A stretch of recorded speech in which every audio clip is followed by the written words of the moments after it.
Oke, sebelum kita mulai, kita akan menyanyikan lagu Indonesia Raya untuk semua peserta dan juga penonton yang hadir pada hari ini. Kami persilakan berdiri.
Dulu kita akan sambung dengan menyanyikan kita untuk mengenang para korban dan juga para pendahulu kita. Dengan kita, boleh.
Terima kasih, silakan duduk kembali. Oke, pada sore hari ini kita sudah dihadiri oleh para narasumber. Di sini ada Romo Setio, selamat datang. Juga Mbak Sukmawati, selamat putri, selamat datang. Ada Bang Sugeng, Guru Santoso, selamat datang. Dan juga ada Bu Ahmad Robert. Nah, acara ini akan dipandu oleh Bang Bob Pranagreswawe selaku moderator pada diskusi sore hari ini. Saya atas nama Strategi Institut, terima kasih atas kehadiran teman-teman dan selamat menikmati diskusi kita sore ini. Terima kasih Mas Ronald. Selamat datang Bapak Ibu sekalian yang saya hormati. Mbak Sukmawati Soekarno Putri ya, sudah hadir sebagai narasumber.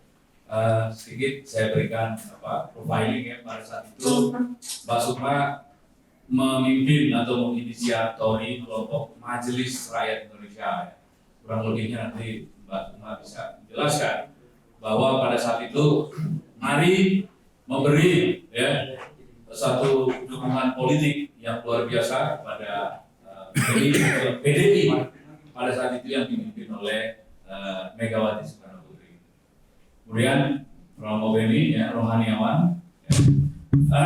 Romo, saya kira pada saat itu pelaku kita semua pelaku dalam arti luas karena pelaku bukan hanya yang ada di lapangan seperti saudara Robertus dan beberapa kawan di sini. Jadi pelaku dalam arti yang secara moral, secara politik, secara bahkan material, tapi tidak kelihatan secara fisik ada dalam perjuangan gerakan 27 Juli.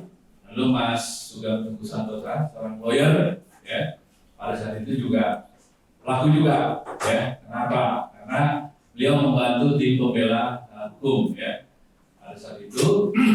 Dan nanti saya harapkan Mas Sugeng memberi perspektif hukum dalam perjalanan kasus ini, karena sampai hari ini persoalan ini belum selesai, baik terutama secara hukum. Mbak Uma dan Romo nanti kita harapkan memberikan tinjauan yang lebih bersifat penyelesaian politiknya ini bagaimana, kemudian bagaimana perspektif korban, Romo, bagaimana lukanya kemudian bisa sembuh nggak gitu, karena kita mau jalan ke depan, bangsa ini tidak boleh dibebani oleh dosa-dosa masa lalu akibat kekejaman atau kesenangan sebuah rezim. Tanpa memperpanjang waktu, saya pertama-tama sebelum kita mulai, ini di sini ada dua penampil, satu pembaca puisi, Marlin di Namikanto, dulu juga dia penyair 27 Juli yang memberi puisi perlawanan itu, selain puisi Tukul tapi Tukulnya udah nggak ada, Marlin masih ada. Bukan. Marlin ini dia aliran bebas lah, aliran bebas yang pasti dia anti Soeharto, anti Orde Baru, dan sampai saat ini sepatunya masih miring. Oke, Marlin, saya silakan. Lendra ini kali lu. Kalau pakai HP gambar hilang. Ngaduk kamera. Kameranya nggak bisa. Jangan mau belakang di keromo. Ada yang di taman sarinya menggunakan kayak lama bukan mau.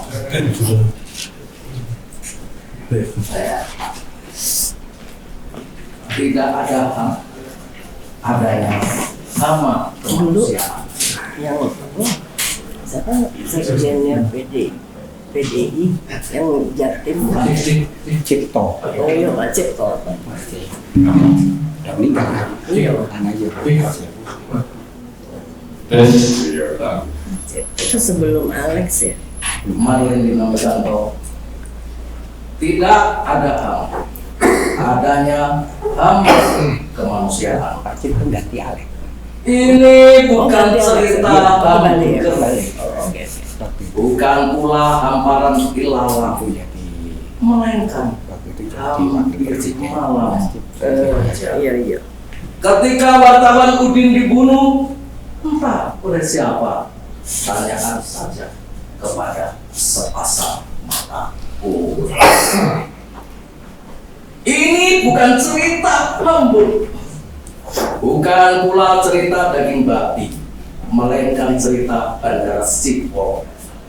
Saat digemparkan jenazah Munir yang di Jakarta masih baik-baik saja, tapi faktanya dia kejang-kejang, diracun entah oleh siapa.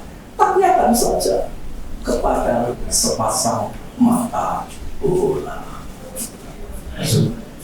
Ini bukan cerita Hambalang atau Tuan Hamsat Rangkuti, melainkan hama kemanusiaan mengintip dari peri penguasa, tak tersentuh dari keadilan yang buta, bahkan tidak mengenali nada.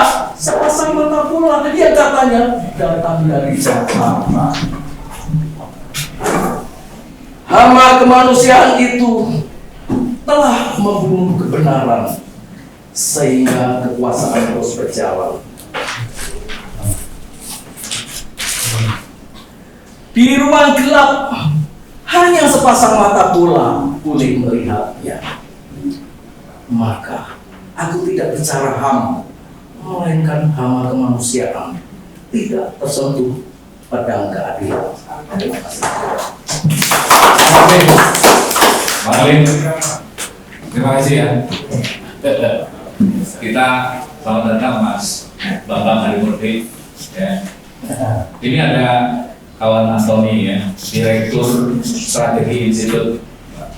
Inilah yang punya hajat nih.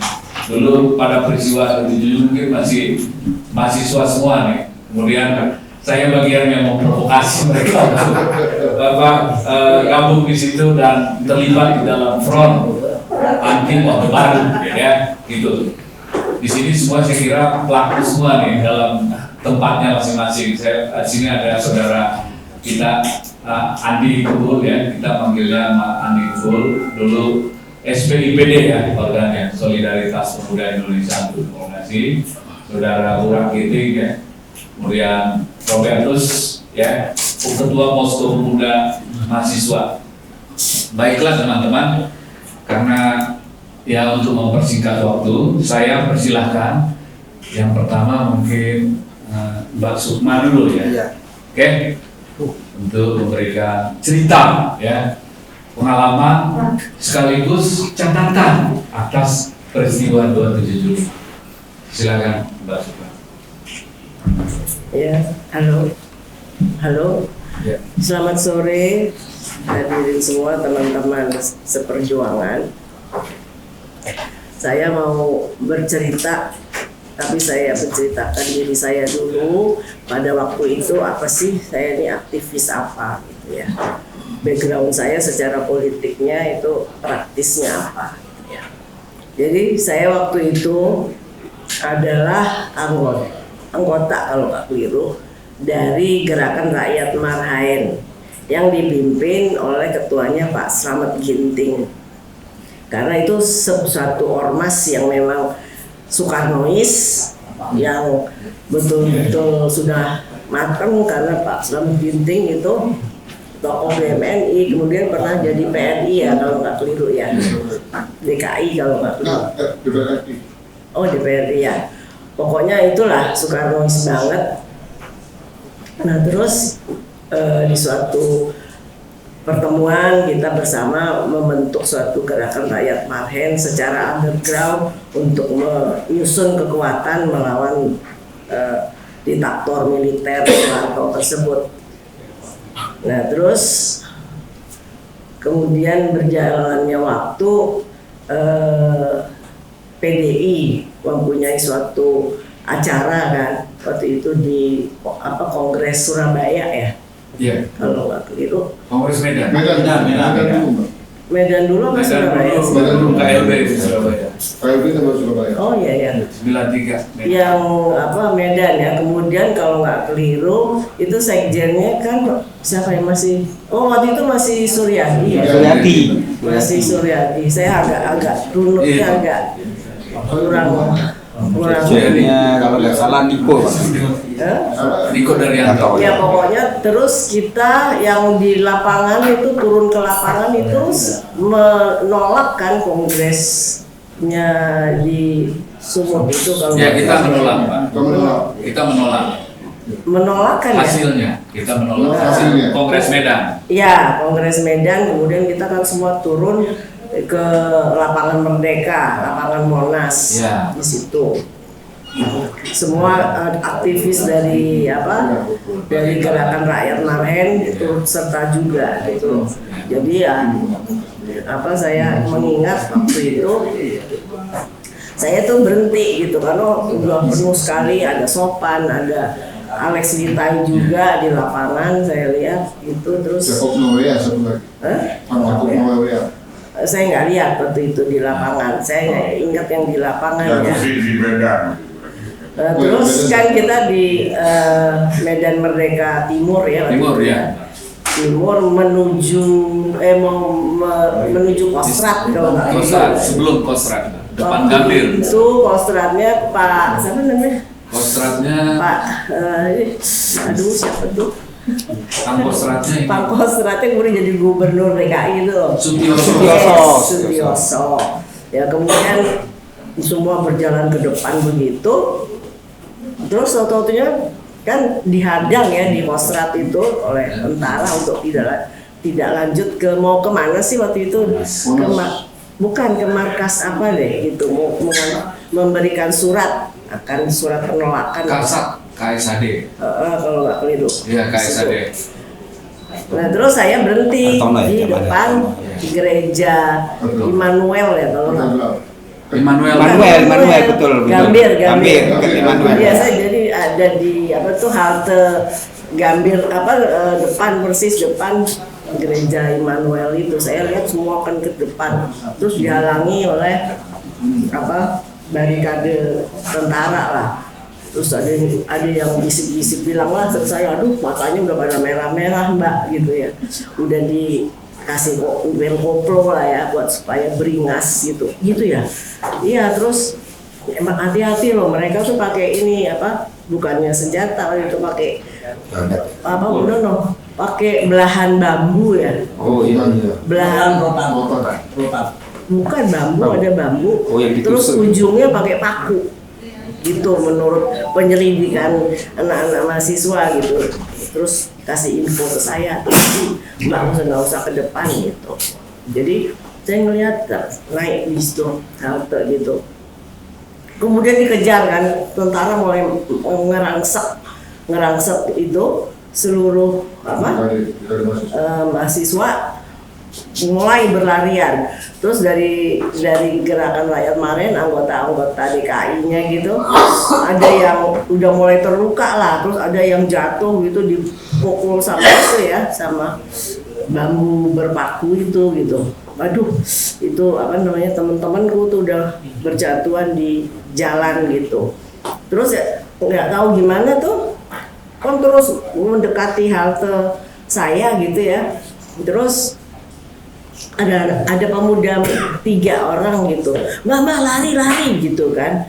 Terus dia bilang saya tetap belum lari gitu, mbak lari gitu. Bertiga tuh seperti melindungi saya gitu loh. Albert. Saya nggak tahu anak-anak itu. Saya yang suruh.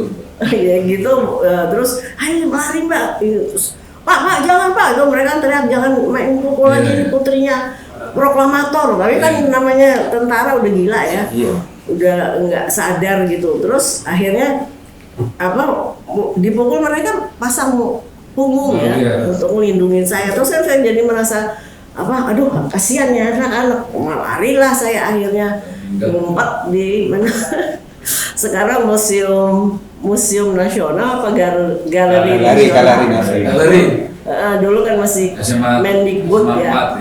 Di situlah kita ngumpet di situ sampai kemudian mereda. Ya kemudian terus periksa ke rumah sakit lah segala macam. Nah setelah kejadian di situ, kemudian dia kan semakin aktif ya selalu bagaimana dan akan apa gitu. Nah satu waktu kita ketemu juga sama tokoh-tokoh lah ya, tokoh-tokoh aktivis. Yang saya inget tuh, ada tokoh siapa ya? Kalau nggak keliru dia dulunya Masumi deh, tapi dia sangat kagum sama Bung Karno. Iya. Itu Mbak itu. Ayo kita bikin ini gabungan ormas gitu. Karena saya kan dari GRM. Terus dia nggak tahu, pokoknya ormas sesaat lah ya mungkin. Ayo gabung ada daftarnya deh. Kita terus waktu itu di kantor PDI itu akan ketemu sama Bu Mega gitu. Ketemu Bu Mega, jadi di satu ruangan tengah itu duduk bersama itu untuk suatu penandatanganan dengan pernyataan mendukung Ibu Mega itu sebagai apa, ketum lah ya, ketum de facto apa gitu ya? Ya, de facto. Ya kan? Ya. Itu udah Sukolilo ya? Sudah. Ya? Selesai. Yang Mbak Oh iya, yang saya cerita ini yang malam itu ya? setelah Medan. Sukolilo, Ya, mempertahankan Sukolilo. Iya betul. Jadi kemudian apa ya judulnya? Oh, ya udah disetujui, mari gitu. Ya, Majelis DLBH. Rakyat Indonesia gitu untuk mendukung ketumnya Ibu Mega gitu.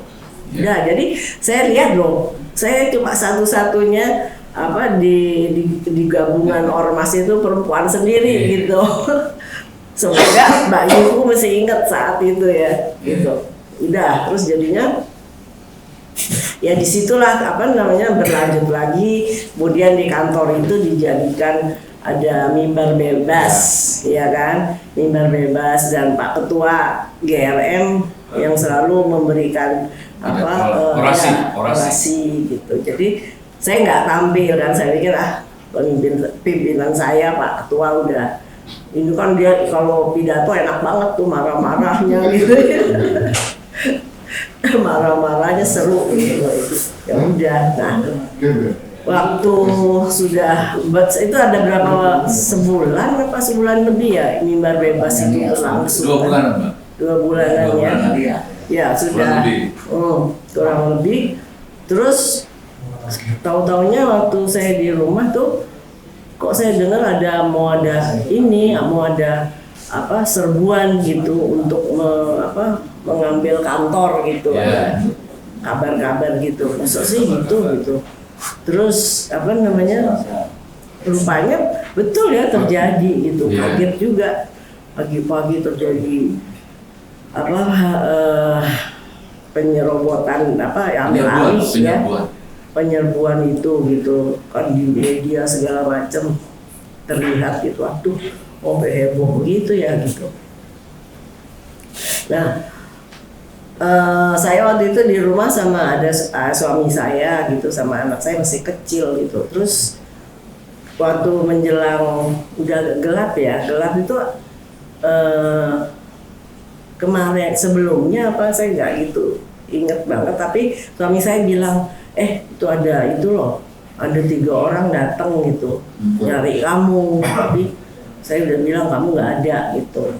Itu mungkin sebelumnya. Oh ya, terus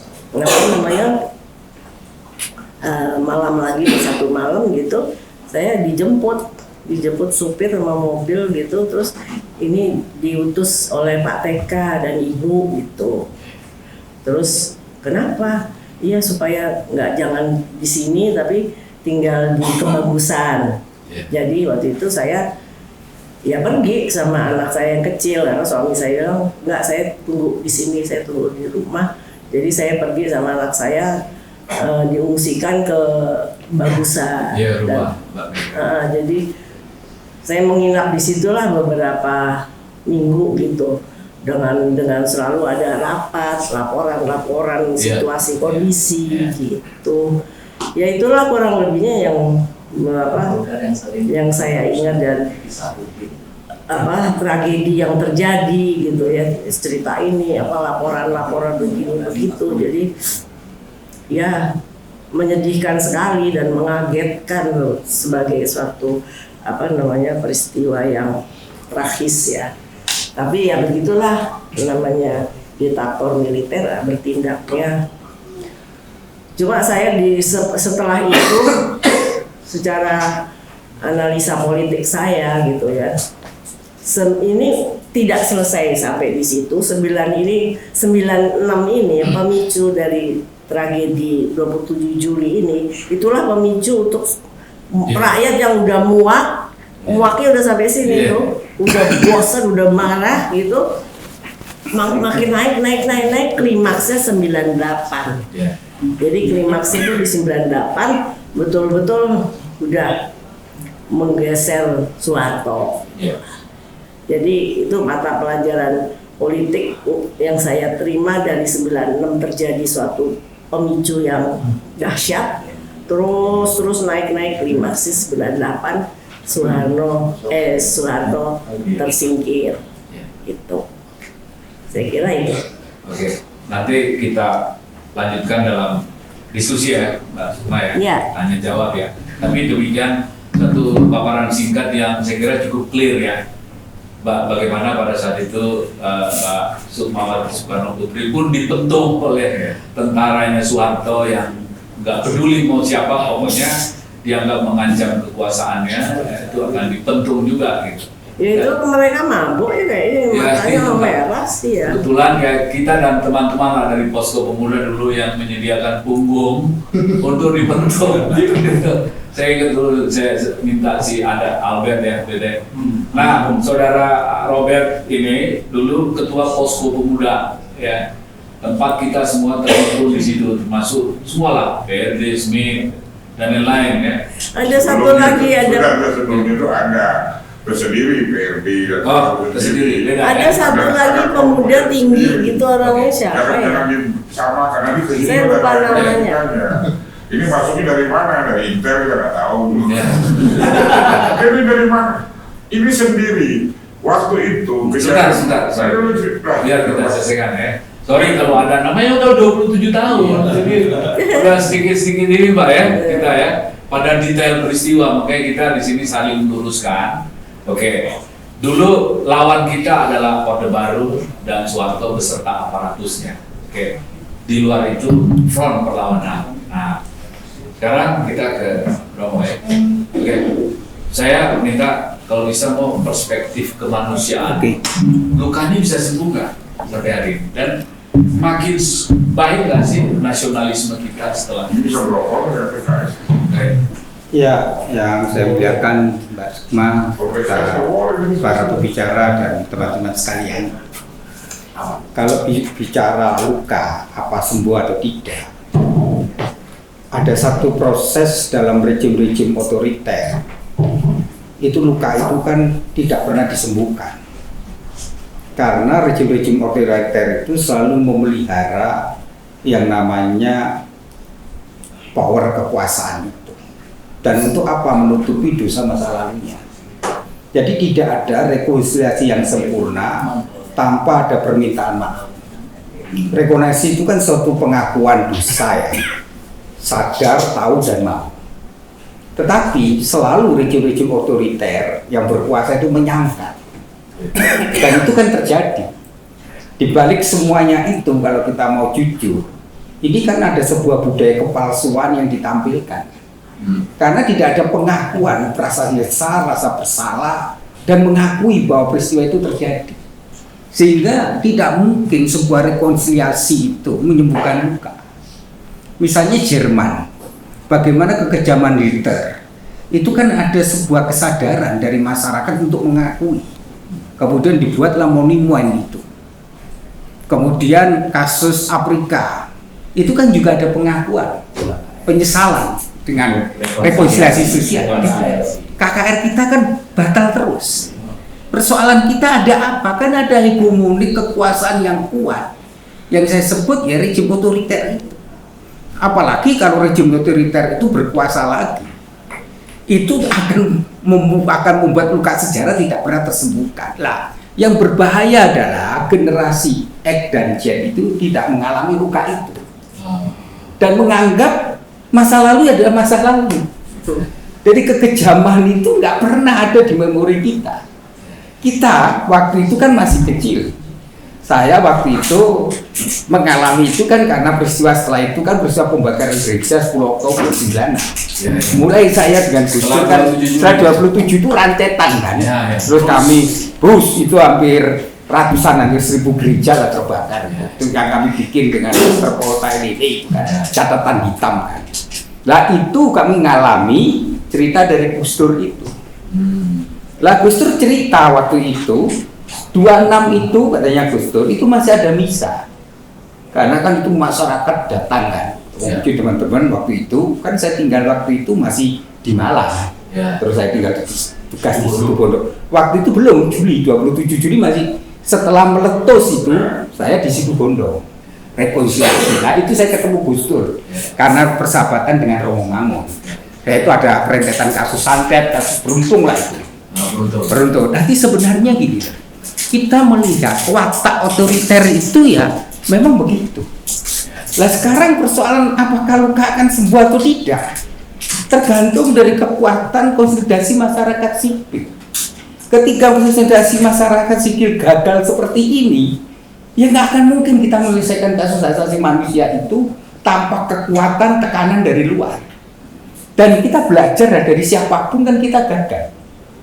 Kecuali yang berani waktu itu kan Gus-Dur juga dilengsarkan. Jadi ketika kekuasaan berhadapan dengan rejim otoriter yang sudah mendarah daging, kita akhirnya berhadapannya dengan dua pilihan, kompromi atau kita menundukkan rejim otoriter itu dengan mempengaruhi sebuah kesadaran baru, yaitu rekonsiliasi itu. Lah mendorong KKR ini menurut saya penting. Jadi nggak mungkin rekonsiliasi itu diselesaikan tanpa rasa penyesalan. Siapa? Ya orang yang melakukan itu. Kan kita nggak pernah mengakui bahwa ini sebenarnya adalah kejahatan kemanusiaan. Dan ini harus diakui, dan ini sebagai sebuah, karena dalam dosa, dalam pengakuan dosa ada rekonsiliasi itu kalau orang mengakui dosanya. Mengakui dosanya, dia tahu memang melakukan kejahatan kemanusiaan, kemudian baru terjadi pemulihan terhadap korban. 65 juga nggak jalan. Jadi penyelesaian kita itu adalah selalu menutup luka itu. Karena luka itu dianggap aib, maka luka itu selalu dengan cara apa? Parsial seperti ini. Kompensasi lah. Tetapi itu tidak menyelesaikan masalah. Tetapi yang bahaya menurut saya justru dengan budaya kepalsuan yang sekarang ini ekonomi karena lewat media sosial dan dari komunikasi diskusi marah itu realitas yang sekarang ini anak-anak itu tidak mengenal realitas apa yang sebenarnya terjadi. Bagi dia 27 Juli itu tidak pernah dialami. Memori sejarah kegelapan negeri itu juga nggak pernah mereka rasakan. Sehingga bagi mereka ketika kita bicara masalah hak asasi manusia, bagi anak-anak generasi Z itu lu pikirin, gue pikirin. Jadi itu yang terjadi. Lah kalau ini terus-menerus terjadi dan orang lupa kepada sejarah berdarah ini, kemudian yang muncul rejim otoriter, selesai. Sehingga Harvard mengatakan biasanya rejim otoriter itu membangun konsolidasi selama 30 tahun tampil lagi. Sehingga sama lah, Amerika Latin itu kan nggak pernah diselesaikan pelanggaran hak asasi manusia sampai sekarang. Lah, kalau kita mau membangun kesadaran kritis, dan ini kan harus dibangunkan kembali, mimpi buruk, dan memori korban hanya bisa dilakukan dengan mau rekonsiliasi. Syarat dari rekonsiliasi yang tidak bisa ditawar adalah pengampunan terjadi kalau ada penyesalan dan pengakuan.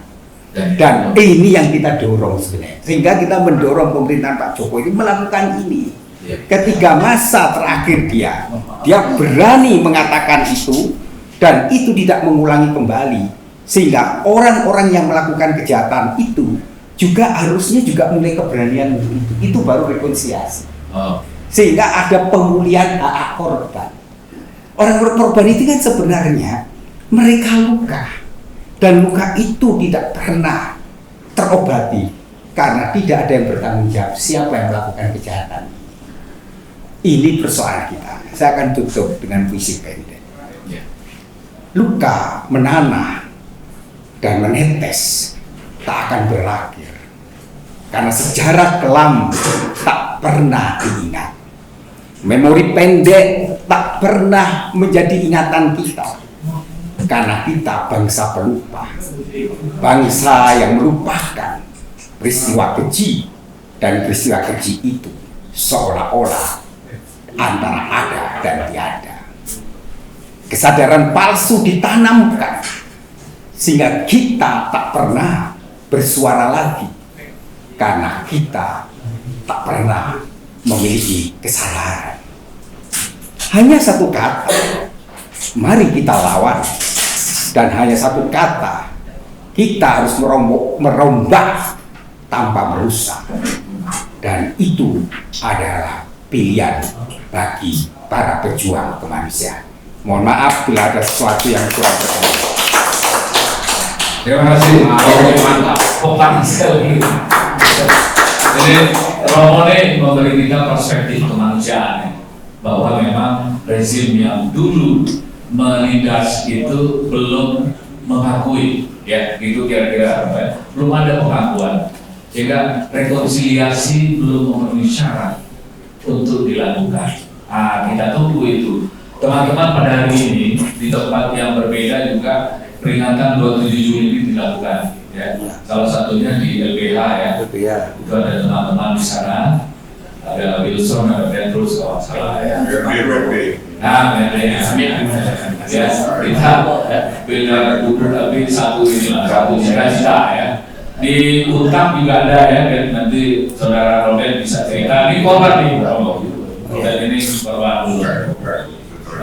Kemudian di mana lagi? Di sini ya. Oke. Lalu PDIP juga bikin.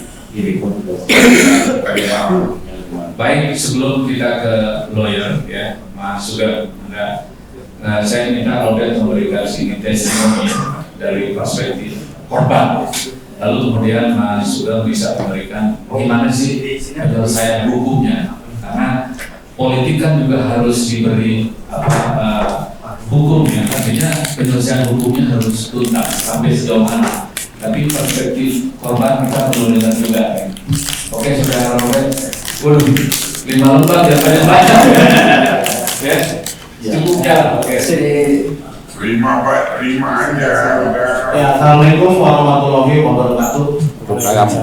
Sebelumnya saya minta maaf karena memang saya ingatkan kalau akademisi itu kalau ngomong harus mencatat, minimal ada tulisan. Makanya ketika saya dapat undangan dari kawan Antoni, ya saya berharap apa yang saya tulis ini memang benar yang terjadi dan apa yang saya harapkan semoga terjadi. Jadi di sini saya coba biar runtuh ceritanya. Jadi judulnya ini Hak Rakyat Hidup Layak. 27 Juli 1996 sampai 27 Juli 2023 hari ini 27 tahun yang lalu. Berapa hari sebelum peristiwa penyerbuan kantor Dewan Pimpinan Pusat Partai Demokrasi Indonesia, ada informasi dari kawan wartawan yang mengisyaratkan kepada saya agar posko pemuda dan mahasiswa pendukung perjuangan Megawati Soekarno Putri dipindah posisinya keluar dari pagar kantor DPP PDI di Jalan Diponegoro nomor 58 Jakarta Pusat.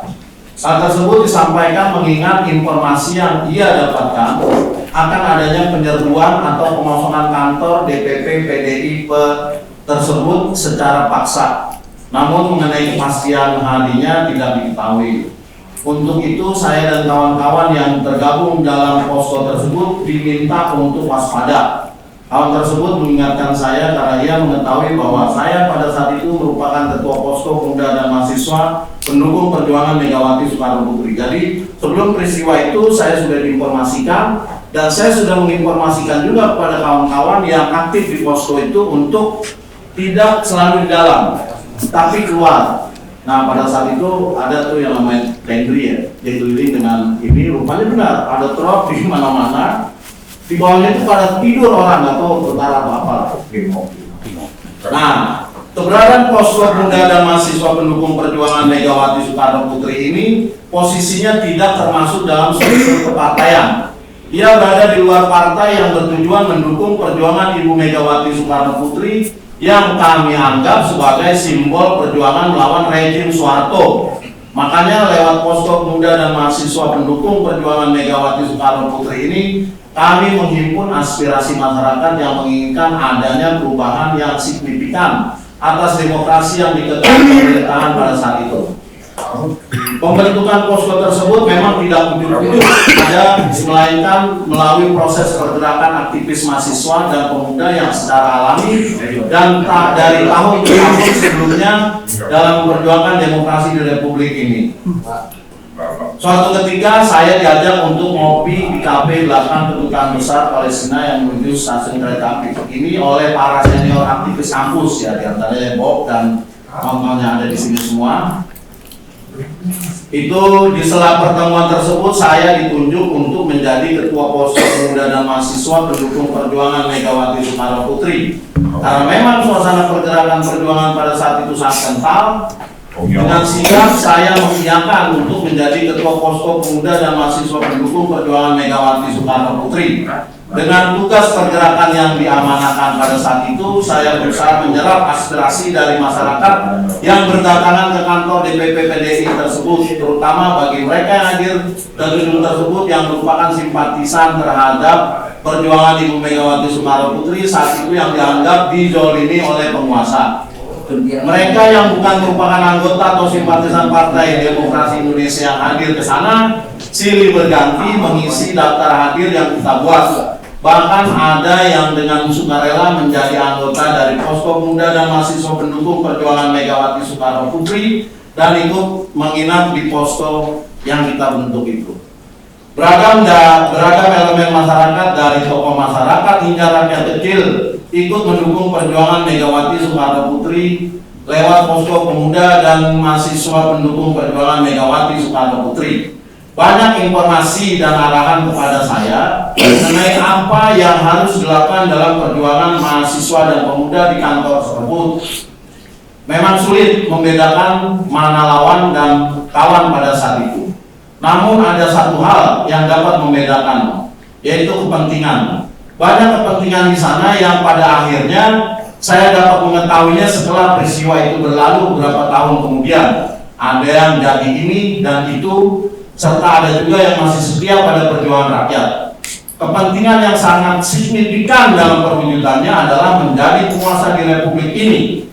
Namun kebanyakan setelah menjadi penguasa, tetap saja rakyat yang menjadi objek perjuangan hanya menjadi batu loncatan untuk mencapai tujuannya.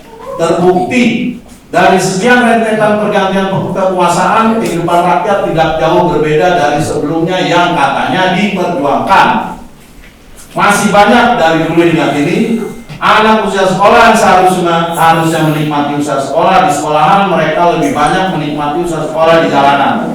Karena tidak sekolah, akhirnya hanya mengandalkan otot ketimbang otaknya.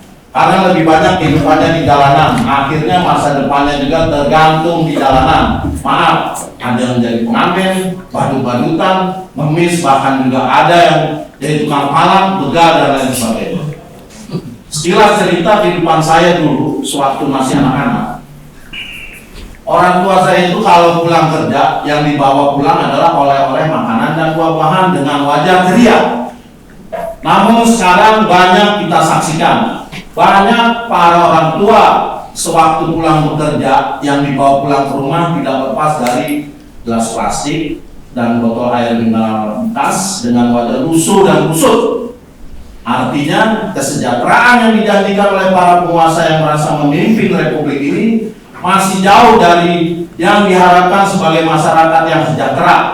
Bahkan terlihat banyak ketimpangan sosial yang terjadi dalam kehidupan masyarakat sehari-hari.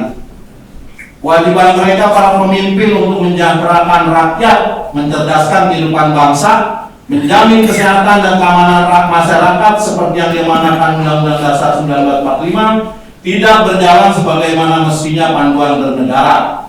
Mereka hanya membangun kesejahteraan kelompok dan keluarga saja, tidak mencerminkan kewajiban seorang pemimpin yang harus mensejahterakan yang dipimpinnya. Hak rakyat adalah hidup layak, dan kewajiban pemerintah adalah mensejahterakan rakyatnya dengan pengelolaan sumber daya. Dengan pengelolaan sumber daya alam dan sumber daya manusia yang baik dan tepat guna. Untuk itu saya menyeru, berzikir, berpikir, dan terus berjuang. Revolusi belum selesai, terutama revolusi mental seperti yang diserukan oleh Bapak Presiden Jokowi dan revolusi akhlak yang dikumandangkan oleh Habib Rizik. Karena menurut saya kehancuran sebuah negeri dikarenakan para pemimpinnya durhaka, dan negeri-negeri yang penduduknya beriman dan bertakwa kepada Allah Subhanahu wa Ta'ala pasti akan ditambah nikmat hidupnya bagi penduduk negeri tersebut. Peristiwa 27 Juli 1996 merupakan salah satu titik titik balik bagi rakyat bangsa Indonesia dalam penegakan sebuah demokrasi. Namun hal tersebut tidak serta-merta dibarengi dengan pembangunan kesejahteraan rakyatnya akibat dari pengelolaan negara yang sepenuhnya tidak berdasarkan pada Pancasila dan Undang-Undang Dasar 1945, sehingga korupsi, kolusi, dan nepotisme berkembang dengan suburnya. Dan yang akan lebih menderita lagi adalah anak keturunan pembentuk bangsa ini di masa yang akan datang bila KKN masih tumbuh subur di Republik Indonesia. Maka dari itu, manfaatkanlah kesempatan memilih pemimpin yang akan datang dalam pemilu 2024 dengan cerdas dan sungguh-sungguh teliti agar tidak tertipu. Pilih pemimpin yang benar-benar nyata, pemimpinannya mampu menginventarisir potensi dan masalah yang ada untuk mencari solusi guna menciptakan masyarakat adil, makmur, dan beradab. Merdeka! Merdeka! Nah itu juga. Tapi ya pilihannya mengeluarkan apa Dulu ini kita panggilnya kawan Robert, ya. Sekarang dia udah haji, jadi agak-agak kanan nih, ya. Saat dia melihat. Enggak, kok ngeliatnya pilihannya kayak Anies dia. Bukan ya, asal jangan itulah, jangan yang fasis, jangan cukup ya. Gua nonton nih. Oke, ini perspektif korban ya, yang kemudian sudah mampu melihat persoalan dalam gambar besar nih, Mas Sugeng. Ya, dia udah memberi saran nih di sini nih, KKN gitu kan. Jadi yang dipertahankan dulu adalah KKN-nya Soeharto, sehingga dia akan berlaku kejam terhadap siapapun yang mengganggu itu ya. Oke, sekarang dari perspektif hukum nih, Mas Sugeng, sampai sejauh mana dan what is to be done? Jadi teman-teman mau gimana? Karena ini di sini ada caleg, ada calon-calon yang lain lah, calon bupati ya.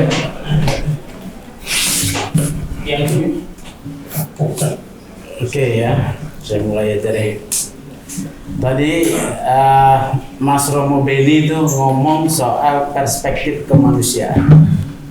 Perspektif kemanusiaan itu saudara kembarnya perspektif korban. Ya, dia bersaudara kembar. Perspektif kemanusiaan dan perspektif korban itu tempatnya pencarian upaya pemenuhan keadilannya itu melalui hukum, ya, melalui hukum. Sementara dalam konteks Indonesia, hukum yang diakui dalam konstitusi sebagai Indonesia negara hukum, bahwa semua proses politik, ya, proses politik nih harus didasarkan hukum, ternyata jungkir balik nih, ya. Saya mau kasih contoh nih. Jadi terjadi memang dalam refleksi 27 Juli ini semakin menguatkan bahwa dikotomi hukum dan politik itu menguat.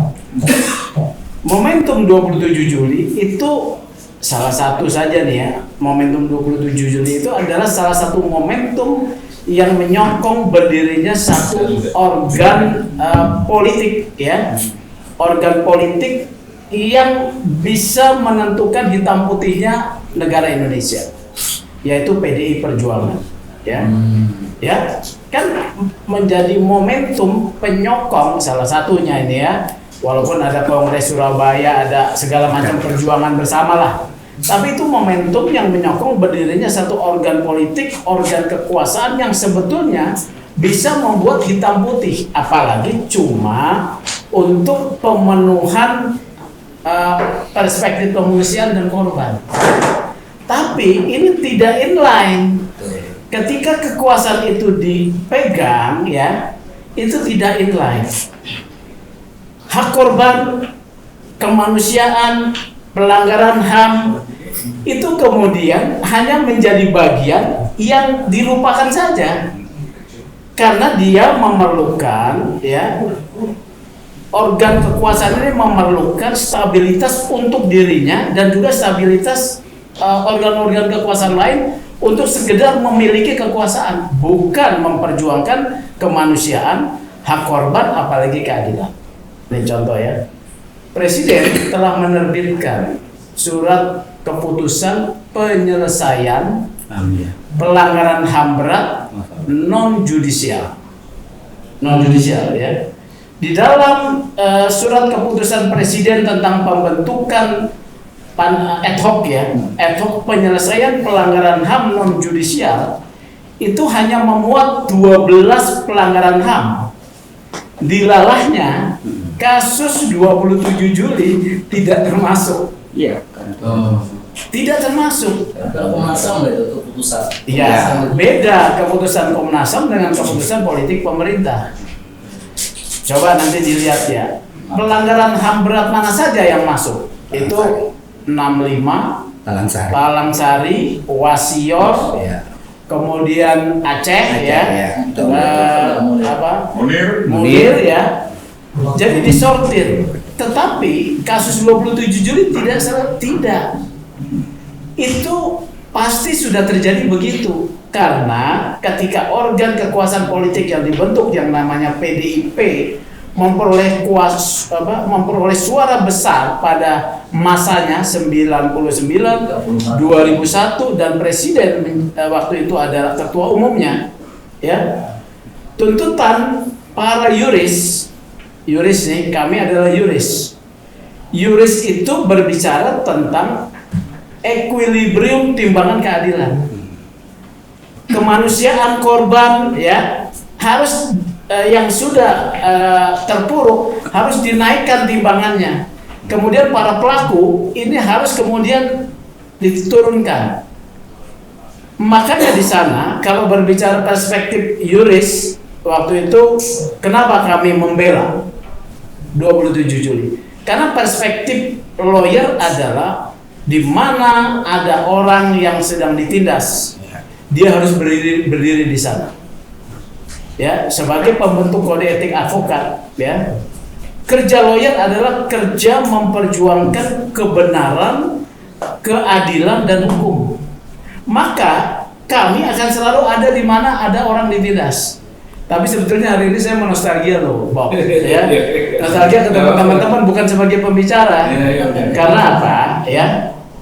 30 tahun lebih bagus dari terima atau ya. Oh pasti. 30 tahun saya sebagai aktivis hukum ya. Sekarang sudah sepi jalan ini, Bob. Ya, gitu ketika saya ke Wadas, nah antara politik dan hukum kita bahas Wadas sedikit ya. Antara politik hukum jungkir balik, perspektif kemanusiaan dan korban itu kemudian hanya menjadi pengisi ruang diskusi saja, ya itu terjadi di Wadas. Saya turun ke sana ya. Dengan keputusan penetapan izin lokasi terhadap desa Wadas yang jaraknya 11 km dari PSN itu keputusan politik yang mengabaikan namanya hak keadilan masyarakat Wadas. Karena dengan penetapan masuk dalam PSN yang jaraknya 11 kilo, sebetulnya penyangga waduk kalaupun paling jauh itu 1 kilo, yang masuk PSN dia 12 kilo supaya menghindari apa? AMDAL. Untuk menambang harus ada AMDAL. Untuk menambang harus ada IUP. Ini supaya dipotong. Padahal ketika berbicara hukum, maka pemenuhan syarat keadilan adalah prosedural. Pemenuhan AMDAL, pemenuhan ini ya. Nah, ketika Ibu Mega pun kemudian berkuasa ya, tuntutan para anggota tim yang ada di 27 Juli itu nggak pernah terselesaikan. Menuntut pihak yang bertanggung jawab untuk diadili, Ibu Mega gamang, ya. Bahkan ada satu momen politik yang menurut saya membuat juga kecewa ya para pembela ini. Sutioso dinaikkan, ya jadi calon gubernur, ketua DPC PDI Jakarta Timur dipecat. Siapa tuh? Bukan, itu orang Jawa tuh. Orang-orang Jawa namanya. Ya. Jadi karena dia ingin menjadi calon gubernur, keputusan politik memutuskan Sutioso. Agung. Aduh lupa lah siapa lah itu, Agung mah yang nyolong itu. Sutardi apa? Orang Jawa. Orang Jawa itu ya. Orang Jawa semua isinya. Iya kan? Nah, jadi kalau kita melihat perspektif ini ya, perspektif 27 Juli, ini akhirnya kita mau berbicara. Tadi juga Romo Beni mengatakan kita dimanipulasi, ya, korban ditinggalkan, ya. Ya memang politik kita politik seperti itu. Kita tidak akan pernah berharap memiliki seorang pemimpin yang negarawan apabila praktek politik kita tidak menjunjung konstitusi secara murni dan konsekuen, kalau bahasanya Orde Baru, ya. Yaitu ketika hukum diletakkan sebagai pilihan, mekanisme, dan juga paradigma untuk menyelesaikan persoalan. Tadi Romo Beni mengatakan sama juga dengan tim penyelesaian pelanggaran HAM non judisial ini, tidak diminta pengakuan, Romo, ya, tetapi kita dininabobokan korban-korban ini dengan pemberian restitusi, ganti rugi. Tidak ada pengakuan. Ganti untung. Tidak ada pengakuan bahwa kami bersalah, kami bertanggung jawab. Karena psikologi seorang yang mengaku, Romo lebih ahli nih ya, ini akan menempatkan dia sebagai orang yang baru. Benar kan kalau dalam teologi begitu ya? Ya kan? Saya belajar dikit teologi ya. Jadi seorang yang mengaku sebagai manusia yang salah atau berdosa, ya, itu adalah syarat mutlak dia menjadi manusia baru. Di dalam politik juga begitu. Kalau politik tidak mengakui adanya kesalahan, maka tidak ada manusia baru yang terwujud dalam pimpinan negara kita. Kita tetap adalah manusia lama yang penuh dengan intrik otoriter, pelanggaran HAM, penipuan, manipulasi. Siapapun presidennya. Ya, momentum 27 Juli ini harusnya mengingatkan kita memperbarui diri, ya, dalam perspektif yuridis, ya, karena dalam teori hukum, nah ini saya bicara teori hukum, tadi kayaknya bicara politik ya, tapi politik dan hukum itu perspektifnya mirip-mirip dalam kajiannya, tapi berbeda dalam penyelesaiannya, ya. Tidak ada pidana tanpa kesalahan, tidak ada sanksi tanpa kesalahan. Ketika ada kesalahan, maka harus dinyatakan secara tegas kesalahan, mengakui salah, baru diampuni. Kalau tidak ada, maka cerita tentang 27 Juli cuma mengisi ruang publik untuk kita berdiskusi. Kemudian terjadi lagi proses politik 2024, kita sibuk masing-masing mendukung capres yang mana supaya dapat posisi komisaris, ya, dapat dukungan politik untuk menjadi apa? Ini Muri yang jadi menteri. Ya, jadi ini dari saya ya. Karena kita sebagai aktivis hukum, kita harus tetap mengingatkan tentang nilai-nilai yang harus diperjuangkan. Terima kasih. Terima kasih, Bung Sugeng ya. Saya kira jelas nih perspektif hukum. Intinya belum ada penyelesaian ya secara hukum gitu ya, kira-kira kalau bisa saya ringkas ya. Baik, kita udah dengar dari perspektif hukum, perspektif kesaksian tokoh ya, pelaku, lalu perspektif kemanusiaan dan perspektif korban. Oke. Nah, teman-teman, karena ini sifatnya adalah diskusi dalam konteks sejarah dan perjuangan demokrasi, tentu saja saya ingin melihat persoalan ini, mengajak teman-teman melihat ini kita sampai hari ini secara demokrasi ini kemajuan atau kemunduran 27 Juli ini. Karena kalau dia masih menggelayut dan membebani para tokoh politik, tentu keputusannya juga seperti yang Robert bilang tadi, ya, tipu-tipu gitu, ya, penyelesaiannya parsial kata Romo tadi.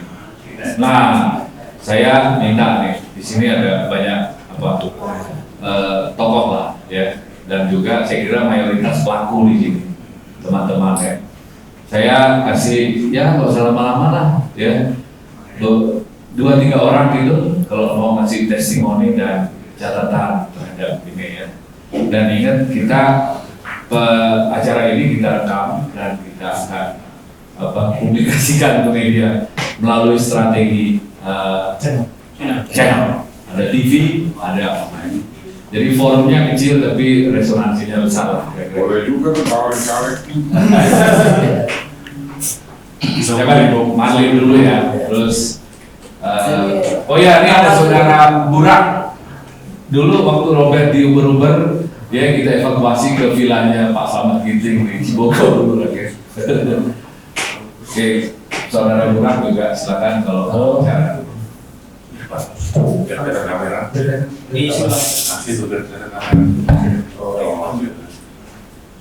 Terima kasih. Jangan panjang-panjang, Lim. Enggak, terima kasih ya Pak. Kalau saya melihat kenapa nggak selesai secara politik ya saya melihatnya, karena saya nggak mengerti hukum kayak Mas Sugeng. Secara politik ini presiden kita itu nggak pernah di single majority. Semuanya tuh simple majority. Kayak Bu Mega aja paling tinggi itu 34% itu zaman Bu Mega. Ya kan? Habis itu setelahnya itu malah pemenangnya cuma 21%. Itu pada pemenangnya. Bagaimana dia bisa menyokong kenikmatan politik? Secara kalau cuma artinya cuma simple majority, artinya cuma di bawah 25% itu simple majority. Itu jadi siapapun presiden yang berkuasa ya akan tetap begini berkomplot sama yang lain, berkomplot sama yang tidak berkuasa karena dia masih namanya power. Karena kalau tidak itu dia seperti Gus Dur jatuh. Ya kan begitu. Apalagi Gus Dur cuma berapa? 12% atau berapa kekuatan? Ya kan? Itu jatuh. Karena sekarang ini dan secara sistem politik kita hampir tidak mungkin bisa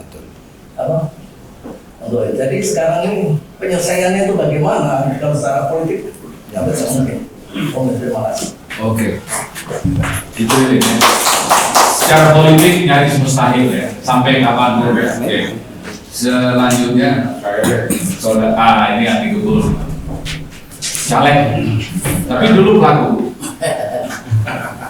Terima kasih. Pelaku Semua. korban kali ini. Korbannya pelakunya Tommy Winata. Bukan itu pelaku ya. Pelaku di sana.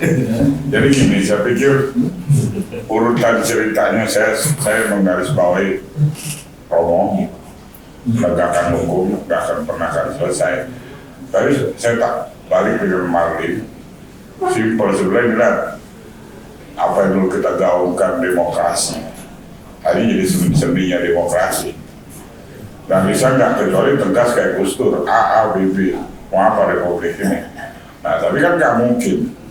Nggak mungkin, itu kan kalkulasi DPR, kita harus berkuasa penuh, ada kemungkinan otoriter. Tapi saya sambut hari ini kedewasaan Mbak Mega, dimatangkan juga berkat teman-teman dengan tragedi 27 Juli ini. Dia menjadi seorang pemersatu hari ini melakukan dia. Kita harapkan ke depan nggak ada partai lain lagi kecuali PDI saya pikir pemenangkan ini. Karena kalau hari ini saya nggak sedih juga kalau Petri jangan mau nangis cerita ini gitu. Keadilan, cerita kemiskinan, sedih ya kan gitu. Sedihnya gimana? Ya? Ini ingat kita waktu masih kita sebelum ada 27 Juli. Pembina cerita, ente pemimpin. Sudah, itu cerita sudah. Gue pemimpin asokan mereka. Dan adik gue berhasil jadi komisaris karena berkali lagi juga jadi aktivis MC 27 Juli dan dia berhasil itu. Dan kakaknya hanya di samping-samping. Pak Taufik saya dulu sama Pak Taufik sama Pak Nazar sampai itu saja. Dan belajar banyak saya dari beliau-beliau ini. Jujur belajar banyak manajemen, belajar banyak politik, apalagi almarhum Pak Taufik selalu mengingatkan. Jadi pemimpin itu merangkul semua. Coba kita rangkul. Tapi kalau kita pilah-pilah lagi, waduh ini agak bahaya sedikit. Nah, itu saya ingatkan betul kata-kata beliau. Nah, kembali ke tragedi 27 Juli ini. Tadi saya menyorotin pemuda. Nah, akhirnya sekarang kelihatan siapa dan siapa ini kelihatan. Dan ingat, ketika kita pulang dari LBH, tiba-tiba ada tragedi itu. Gua masuk di situ. Gua dari Pijar nggak balik lagi dari Pijar disebut dibilang, oh Gebul nggak koordinasi intel, bla bla bla bla bla bla bla. Banyak cerita itu. Gua hari ini harus menjawab itu. Buat klarifikasi gua. Yang sebenarnya intelnya siapa itu siapa hari ini udah terjawab. Saya kalau ada Budiman enak banget nih. Saya nggak grup saya nggak grupnya Trimen, kita hadir. Toh, ketika kita diskusi di tempat yang Bondan, kita lahirlah sebuah, oh harus punya ideologi loh. Kita mau berjuang nih. Nggak bisa, saya bukan berserikat Pijar. Ya kalau sebagai ini perlawanan dipijak saya salut lah. Tapi kita nggak punya basis ideologi waktu itu. Beda.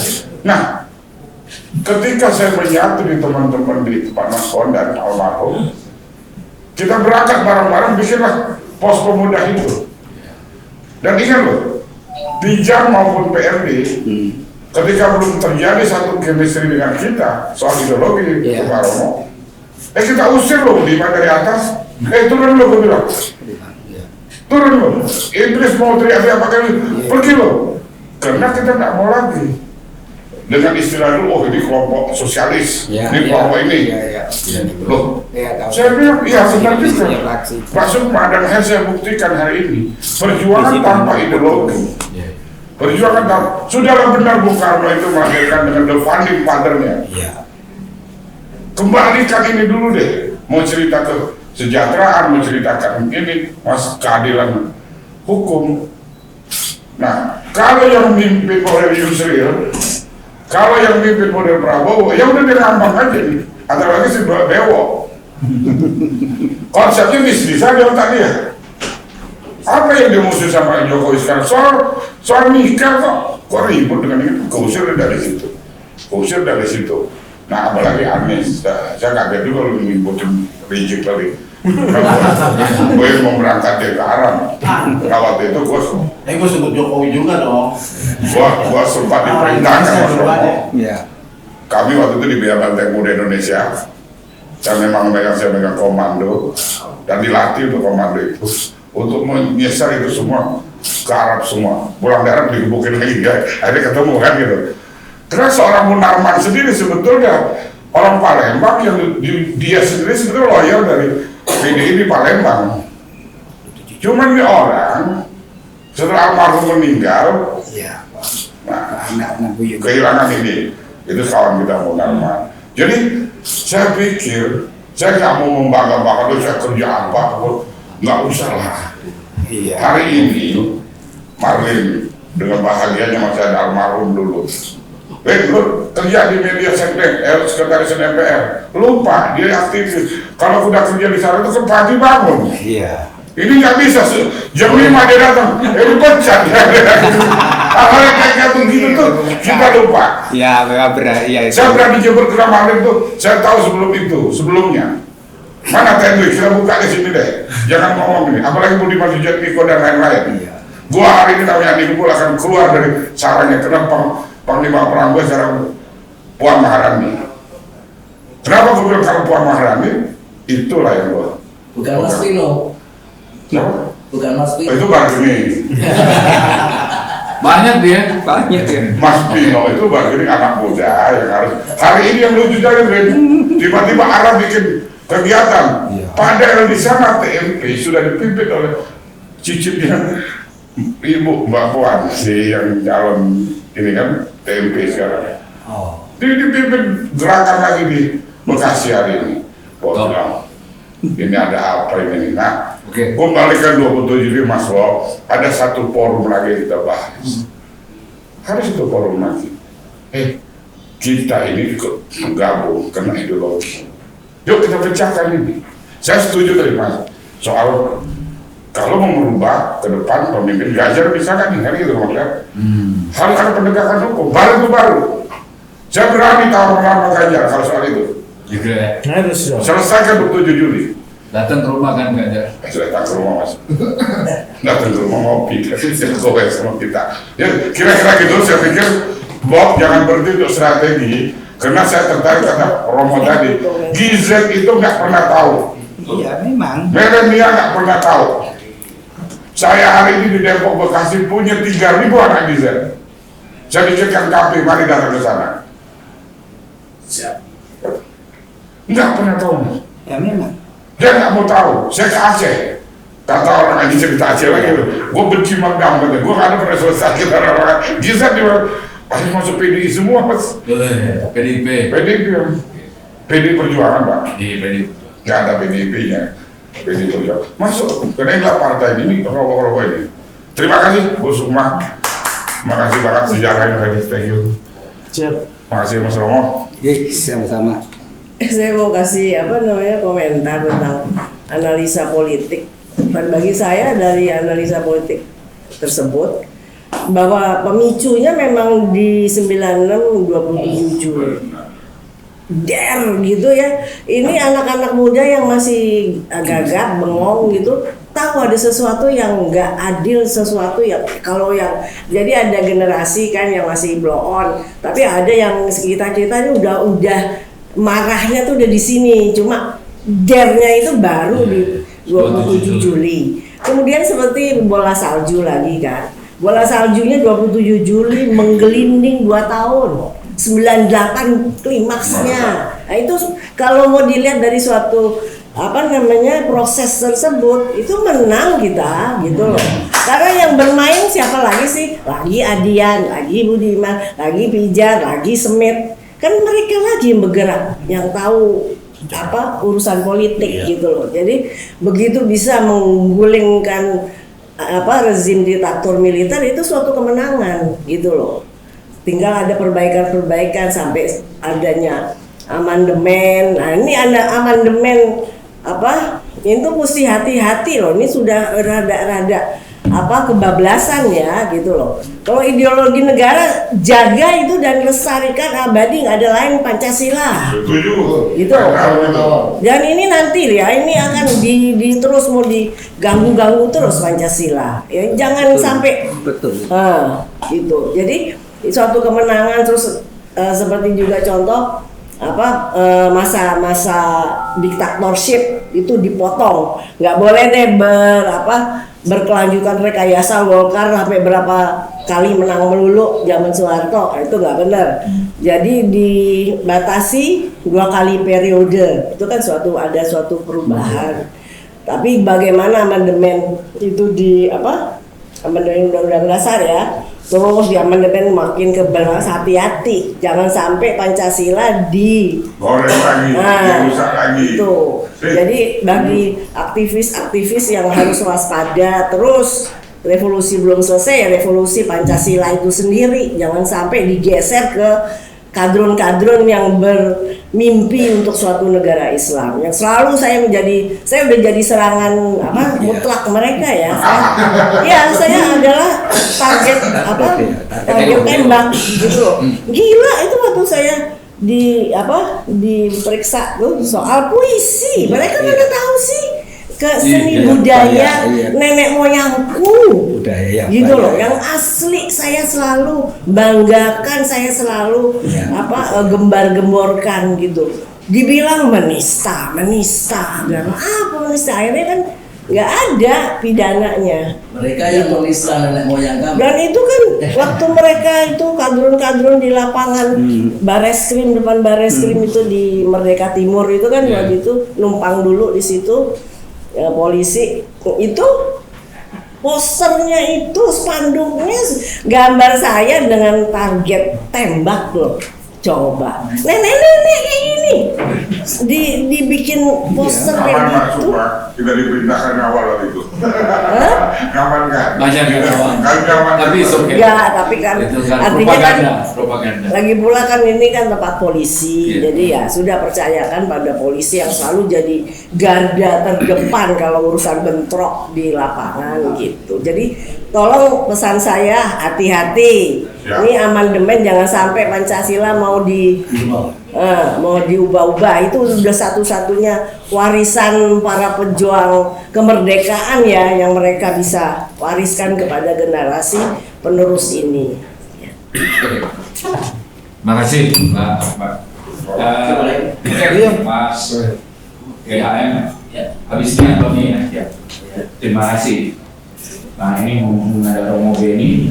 Kalau waktu dulu saya masih mahasiswa tuh salah satu buku bacaan kita tuh Paulo Freire. Iya, Paulo Freire.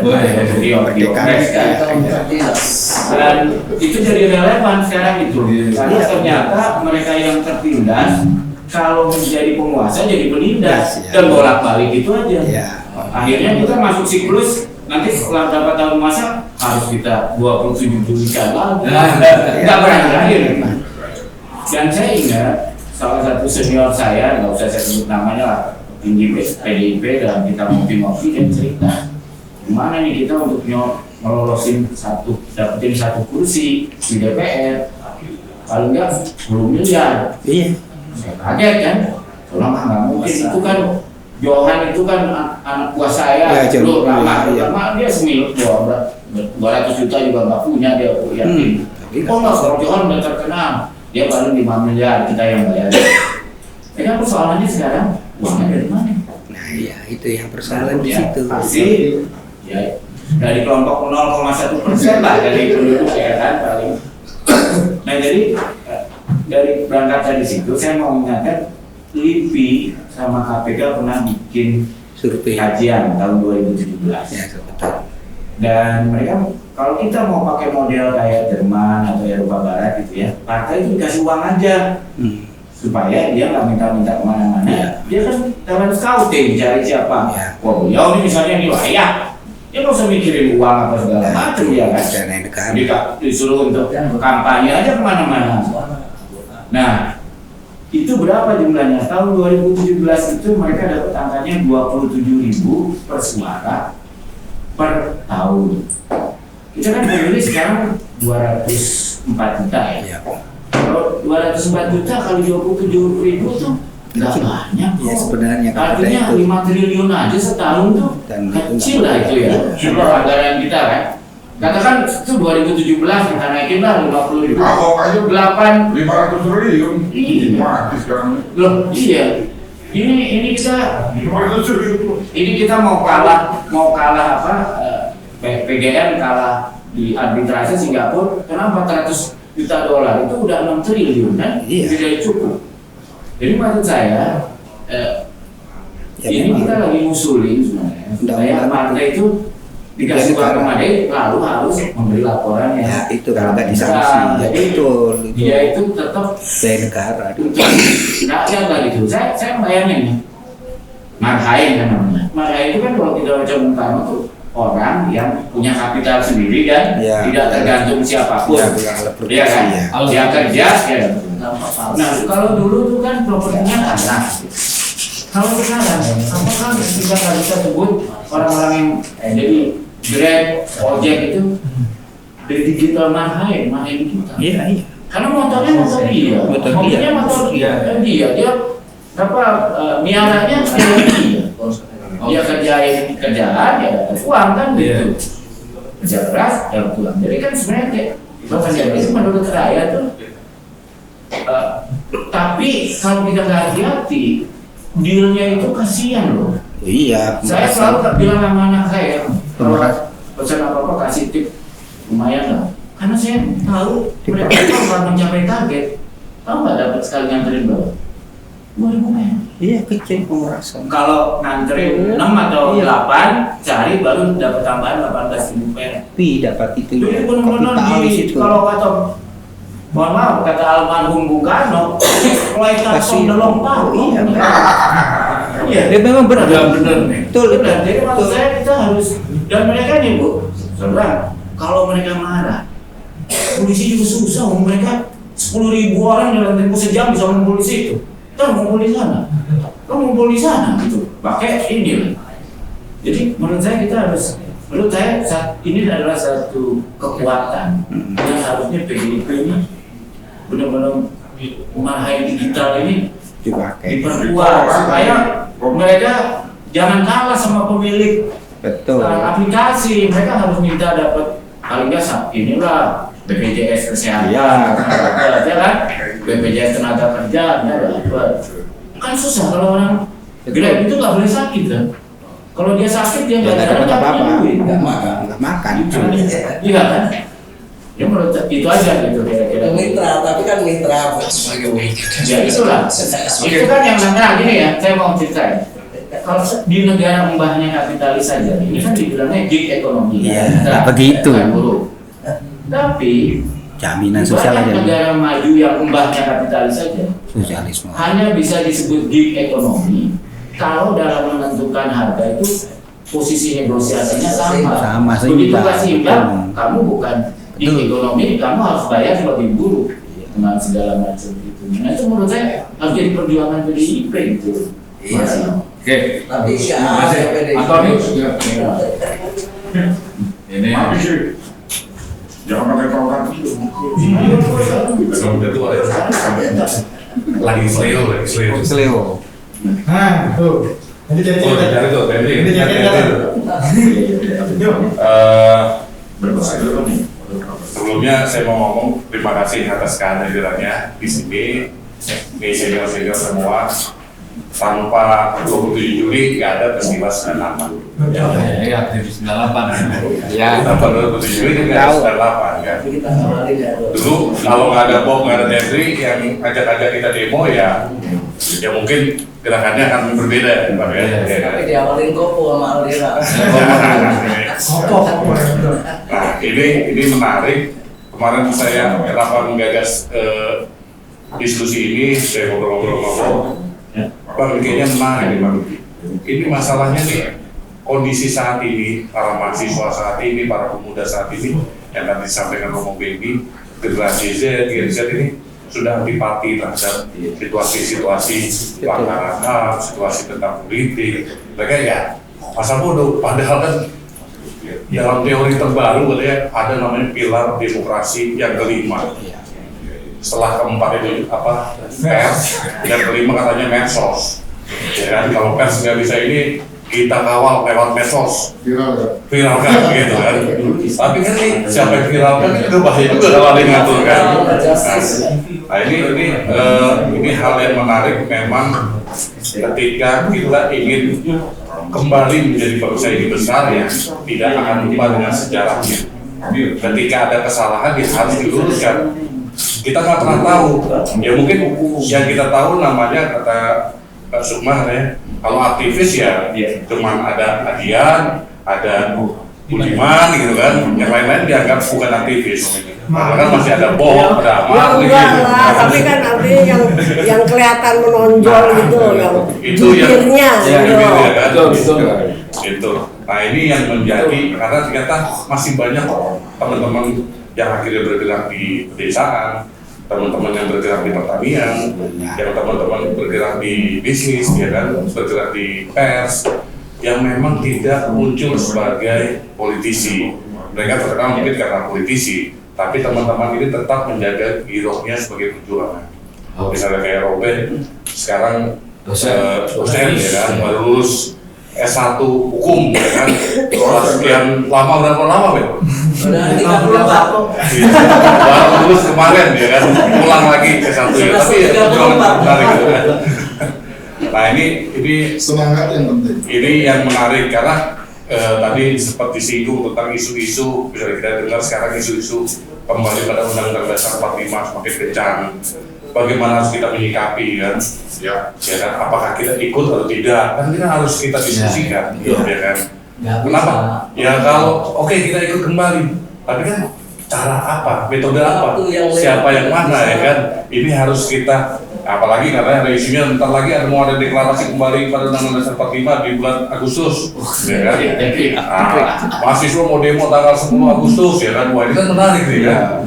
Nah, nanti kita harus, nah ini tokoh-tokoh inilah harus mencari solusi, ya kan?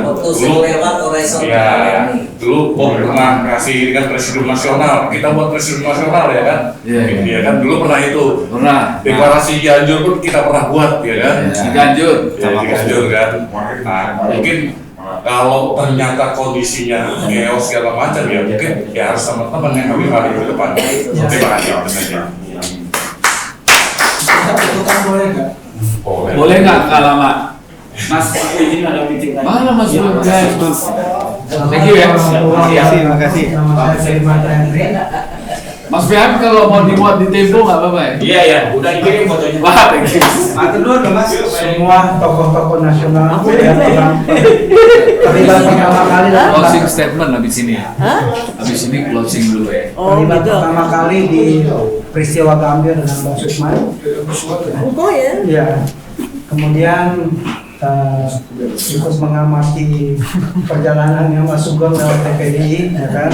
Saya diajarin demo dari Manado sama Bob Radilawe, Mbak, ya kan? Tapi yang ngamalin aktivis Romo Beni, ya.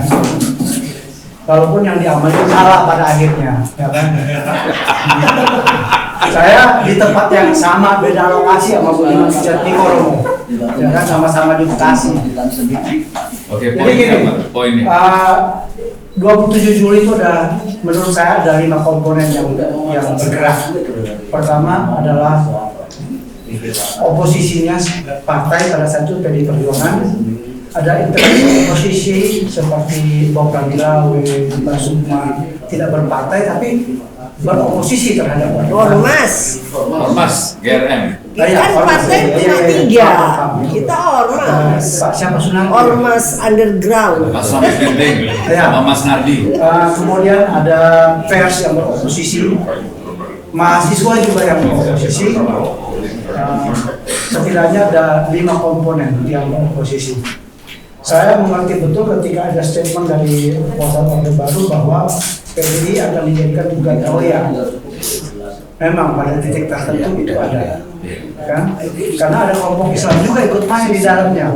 Karena pada saat penyerbuan pagi itu, ketika Pansar masuk di depan DPP di Ponorogo, banyak aktivis-aktivis yang sekarang terindikasi kanan itu juga ikut orasi masuk di depan DPP hari ini. Jadi sangat membuat Ibu Mega pada saat itu saya mengerti kenapa kekhawatiran beliau untuk tidak hadir di 27 Juli khususnya ke LBH karena janjinya pagi itu mau ke LBH ketika diserangkan. Namun ketika sudah ada kondisi seperti itu beberapa kawan mendinamisir depan Megaria itu saya ikut tawuran, lempar-lemparan itu berhadapan dengan PH. Nah, kejadian ini sebenarnya harus kita kalau kata Bung Karno rethinking dan reshaping kira-kira begitu ya. Ada satu lagi kekuatan oposisi yang ikut main bersama PDI Perjuangan pada saat itu Pro Mega adalah kelompok pendukung Bung Karno. Saya diajarin juga Mbak sama Bob ikut tatu Ya kayaknya gak di dalam gabungan Mari itu deh semuanya itu. Iya. Tapi kalau Mari kan terlalu luas, terlalu lebar. Itu si ini Sri Bintang. Ya Sri Bintang Pamungkas. Masuk Iya. Ada Pampahan. Ada Pampahan. 15 ormas deh. Tetapi di dalam PDI Perjuangan itu yang paling mendinamisir di Ponorogo 58 adalah posko yang dipimpin oleh Robert. Namanya posko pemuda mahasiswa. Kamilah yang kemudian pertama kali melakukan rally mengajak ya Lomars dengan aksi Lomars sejuta bunga itu ya. Ya, bunga. Saya masih anak baru masih di Jakarta. Kain putih. Kain putih ya. Tanda tangan. Saya belajar demonstrasi sama. Ya oke lah. Nah maksudnya ini masuk bang saya tadi baru di DPP juga, ya kan? Ada persoalan tentang kejahatan HAM berat yang belum selesai. Persoalannya Jokowi sudah mengatakan ada 12 pelanggaran HAM besar, HAM berat. 12 ya? Iya. Ya. Tapi 27 Juli nggak ada. Kenapa? Itu dia. Itu dia. Nah, ini juga masukan buat Romo. Ya kan, Jokowi mengatakan 12 pelanggaran HAM berat. Sebagian udah dilakukan afirmasi action oleh Jokowi, umpamanya Aceh, ya kan, dan beberapa kasus yang lain. Nah, 27 Juli ini kan sebenarnya adalah pelanggaran HAM berat. Iya, berat. Ada penghilangan nyawa secara paksa. Dan dalam pelanggaran HAM berat itu tidak dikenal dengan istilah kadaluarsa. Ya, itu bisa diangkat lagi. Tadi saya yang bertemu dengan Mas Hasto, saya minta dilibatkan menjadi tim pembela demokrasi yang baru. Kalau masuk udah ketua. Jangan begitu. Tapi dia juga. Karena ada Pak Tumbuh di dalam. Nggak boleh, ketua. Jadi ada juga Usman Hamid yang dia. Tapi saya kira harus menyatu sama yang korban-korban 98. Ya betul. Jadi 27. Jadi lebih Jadi sepakat dan nggak ada klaim-klaiman. Jadi sepakat lebih kuat gitu loh. Sepakat dengan pernyataannya Antoni bahwa 98 itu kan hanya titik terakhir dari perlawanan rakyat dengan sedemikian. Ya, tapi mencapai kemenangan. Ya, momentumnya di 98. Awal mula dari perlawanan itu kan muncul dari 97. 96. Persoalan juga Mas Sukma, ini yang menulis buku dengan 27 dulu jadi begini. Ini sejarah. Yang diceritain. Poinnya. Jadi kebetulan dan Mas Sukma, saya juga mau menyampaikan Mas Sukma. Kawan-kawan yang berada di 97 dan 98 punya keinginan dengan berbeda. Kalian sekaligus menyampaikan ulang-ulang kenapa reformasi ini seperti ini. Gitu. Jadi teman-teman. Ya bilang aja Mas Hasto. Saya sudah sampaikan sama Hasto, ya kan. Tapi lebih baik lagi ada Mas Sukma. Aduh, Hasto lah paling lebih gampang mondar-mandir, selalu dia lebih dekat daripada saya. Enggak, Hasto. Udah kita demo aja. Keinginan kawan-kawan aktivis 9698 yang pernah bersentuhan langsung dengan Ibu Megawati sejak di Hasto nggak kenal. 58 sampai di kebagusan Majelis Keuangan itu saya sudah sampaikan ada kerinduan untuk bertemu dengan Bu Mega. Enggak, tapi maksudnya kontak paling intim adalah ketum dengan sekjen. Jadi setiap hari itu pasti mereka berdua jumpa dibandingin saya gitu. Persoalannya Mbak, kadang-kadang tuh pendekatan kekeluargaan lebih enak. Karena tidak partai. Tapi saya sudah sampaikan itu kepada Mas Hasto sudah nanti kita agendakan. Siap. Nah, makasih. Saya pikir Di demo dulu baru diagendakan. saya pikir di sini kan juga banyak saksi sejarah yang begitu mengerti bahwa ada kejahatan besar yang dilakukan oleh pemerintah dan beserta para aparatus ideologisnya. Ya kan? Tadi Mas Hasto sebagai Sekjen PDI Perjuangan mengatakan bahwa mengupayakan sebagai penghormatan terhadap kawan Wiji Tukul, maka puisi Wiji Tukul yang dia bacakan pada peringatan 1 tahun 27 Juli sebelum hilangnya Wiji Tukul akan ditaruh di sekolah partai katanya puisinya beliau. Artinya PD Perjuangan enggak historis dengan gerakan kawan-kawan ini, ya kan? Nah, terima kasih sekali kepada dan konteks bahwa diskusi seperti ini harus kita lakukan terus menerus supaya tidak ada juga yang mengalami amnesia sejarah, ya kan? Ada Romo Beni, ada Mas Sugeng, ada Mbak Sukma, ada Bung Lawe, ya kita ini juga pelaku di lapangan. Semoga sebelum kekuasaan ini berakhir, umpamanya Jokowi mau mengeluarkan Kepres karena pengadilan ad hoc kejahatan HAM berat ini hanya bisa dilakukan karena DPR kalau nggak salah tahun 2009 itu sudah mengeluarkan rekomendasi, ya kan? Tinggal dilanjutkan oleh Kepres bahwa dibentuk pengadilan ad hoc kejahatan HAM. Karena itu tidak terjadi, mudah-mudahan Jokowi punya keberanian berani sama SBY menambahkan satu lagi, ya kan? Apalagi sama Hendro. Jadi menjawab ini semua, saya pikir memang harus didorong desak Jokowi untuk keluarkan Kepres. Terima kasih. Makasih Denri. Proyek desaknya siapa yang ngongkosin? Nanti kita bahas di kamar kecil ini lah, kamar gitu. Ini terakhir nih ya, sebelum Pak Sukma ini memberi closing, Saudara Yongla Patria, ini sahabat saya, dia biar dia ngomong dulu. Tes, ya. Kalau nggak di plaster sih enak, zaman dulu kita ngomong di plaster ya. Sekarang nggak ada plaster. Iya. Kita kalau diuber-uber tentara, ditangkap di Kramat 7 mah plaster lain zaman dulu ya.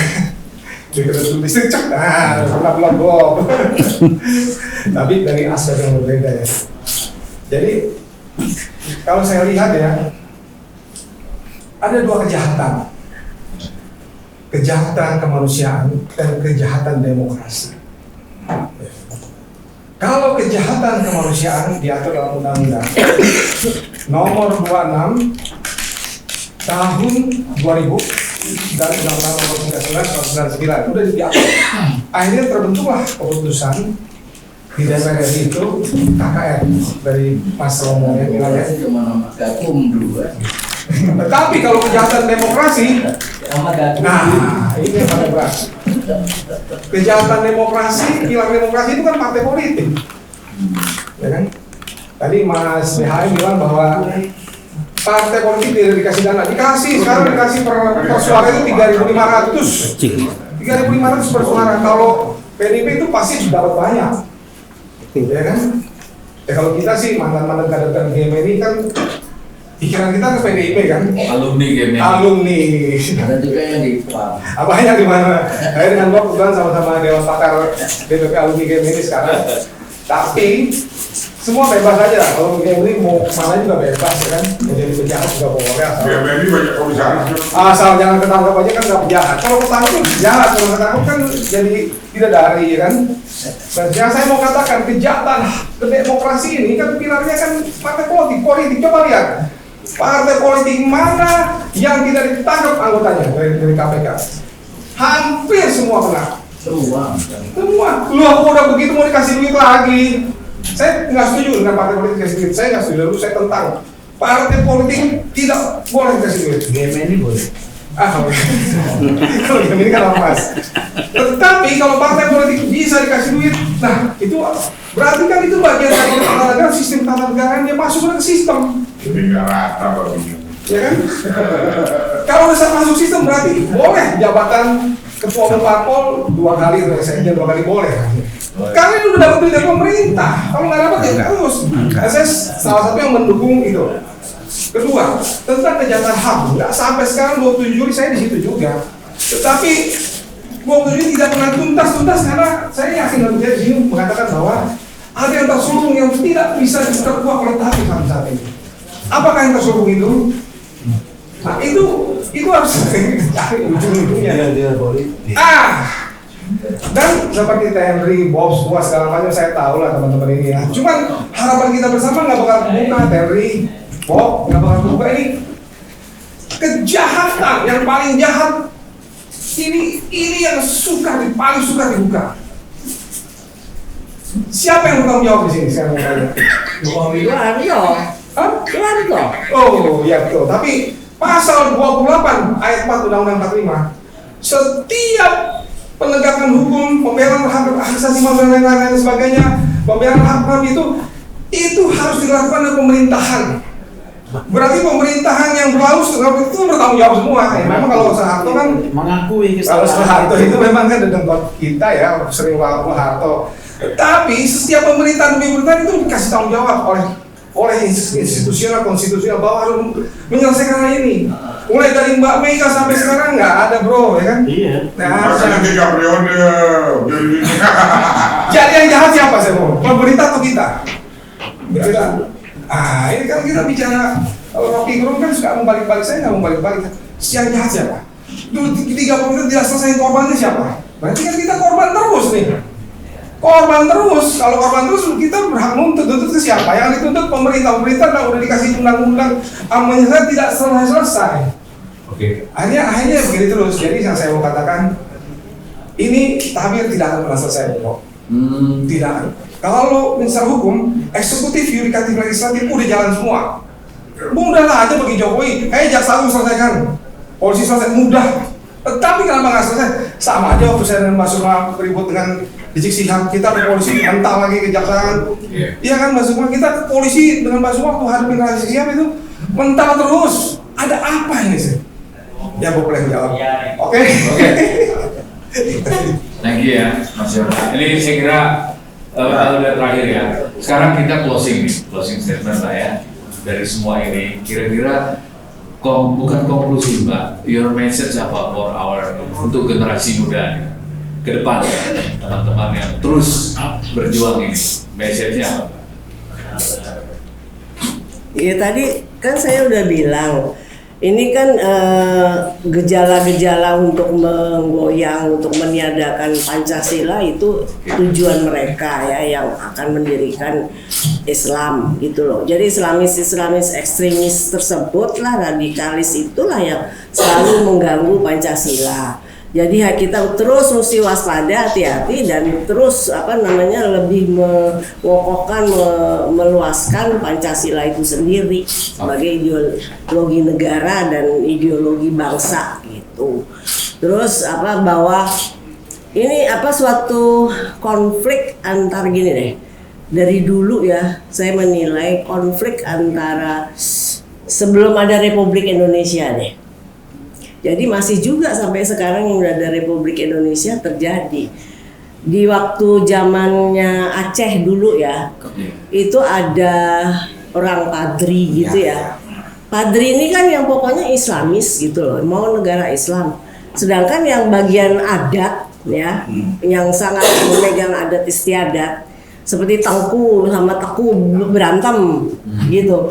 Konflik antara tokoh-tokoh pemimpin adat istiadat yang kekeh dengan budaya politik seni budayanya kepada leluhur itu kan taat dan setia, itu diganggu sama yang mau Islam dan itu berkelanjutan gitu loh sampai saya sekarang udah lanjut usia masih aja mereka mimpinya mau negara Islam. Itu saya kira yang paling benar-benar MUI perlu dibubarin nggak Pak? MUI. Jangan nanya ilmu itu deh.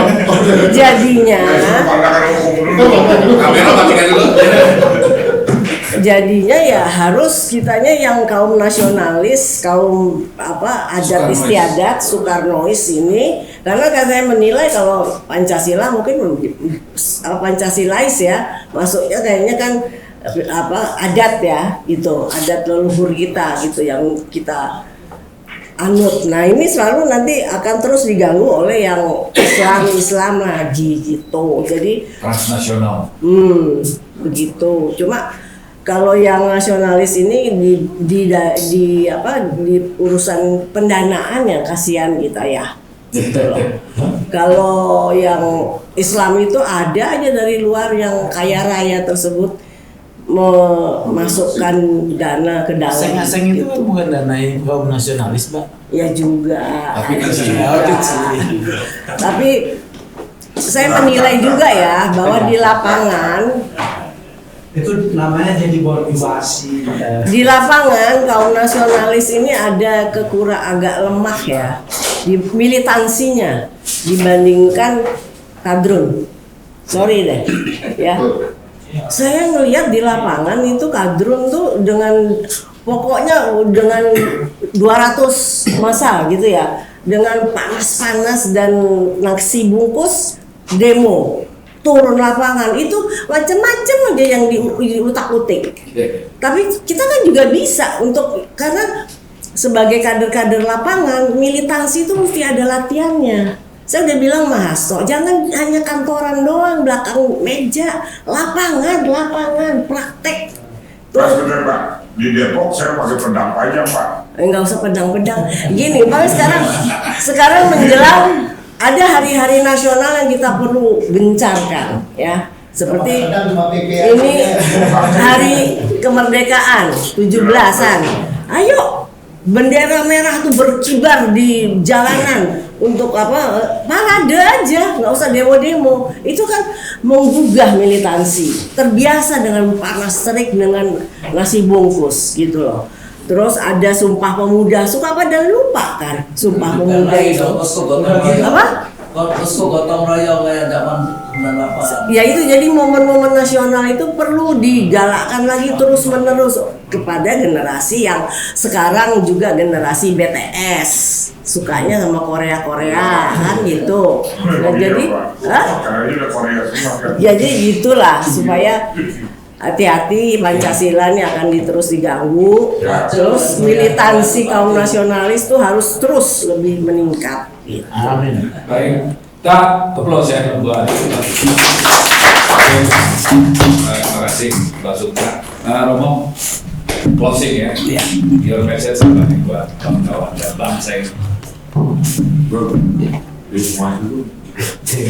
Jadi ini, kalau kita belajar ya, mengapa Jerman mampu mengatasi rejim otoriter Hitler, karena mereka memiliki dua hal yang kuat, yaitu tradisi berpikir kritis.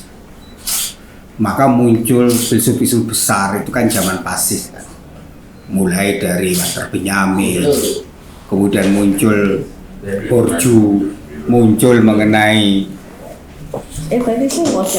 muncul mulai teori-teori yang membongkar tapi kan diedit ya, yang membongkar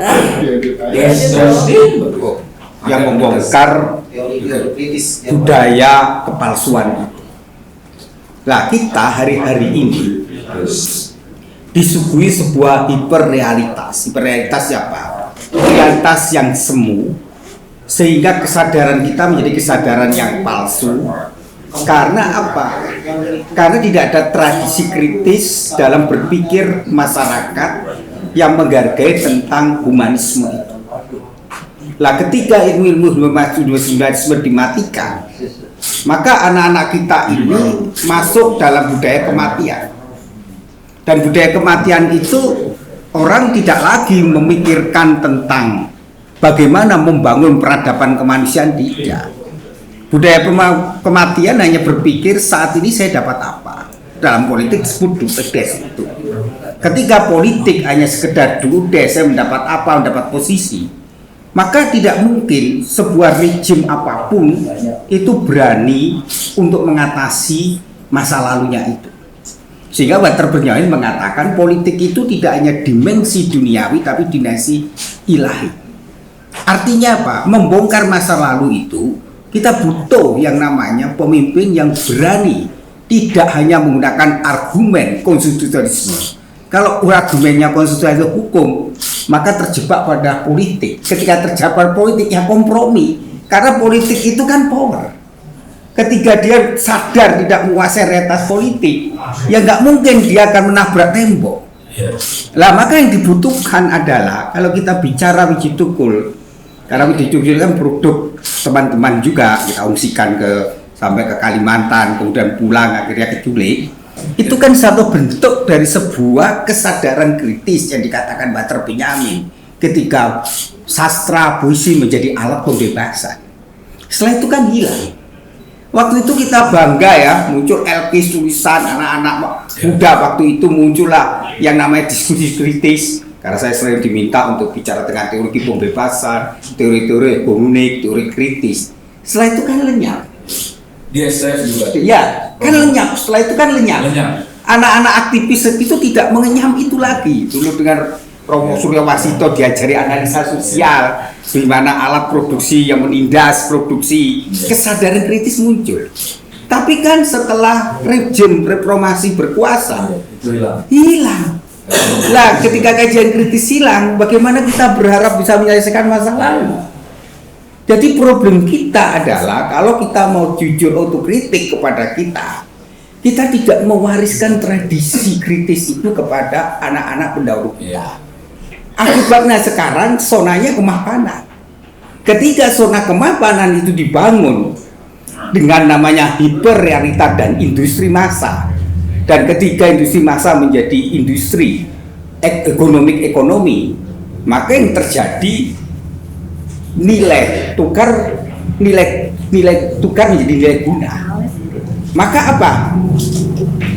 Media tidak lagi menyuarakan kembali mengenai suara-suara kritis itu. Maka media menikmati realitasmu itu, dinikmati. Kemudian sekarang lewat dunia TikTok, dunia Twitter, dunia Instagram, maka orang kehilangan kesadaran narasi. Dan yang terjadi apa? Maka itulah yang terjadi adalah budaya yang disebut budaya populer, budaya fun itu. Apa yang terjadi? Semakin manusia kehilangan kemanusiaannya. Jadi sekarang ini kita memasuki situasi dehumanisme. Karena semua direduksi oleh materi. Jadi kalau Pak Sugeng teman saya ini berteriak-teriak hukum, anak-anak generasi X ngapain sih bapak-bapak tua itu ngomongin itu? Nah betul itu. Capek. Dapatnya apa sih? Akhirnya muncul budaya pragmatisme. Lah budaya pragmatisme ini menguasai di politik. Karena politiknya biaya tinggi. Kosnya. Lah rakyat hampir sekarang kalau kita lihat riset, hampir menunggu serangan pajar.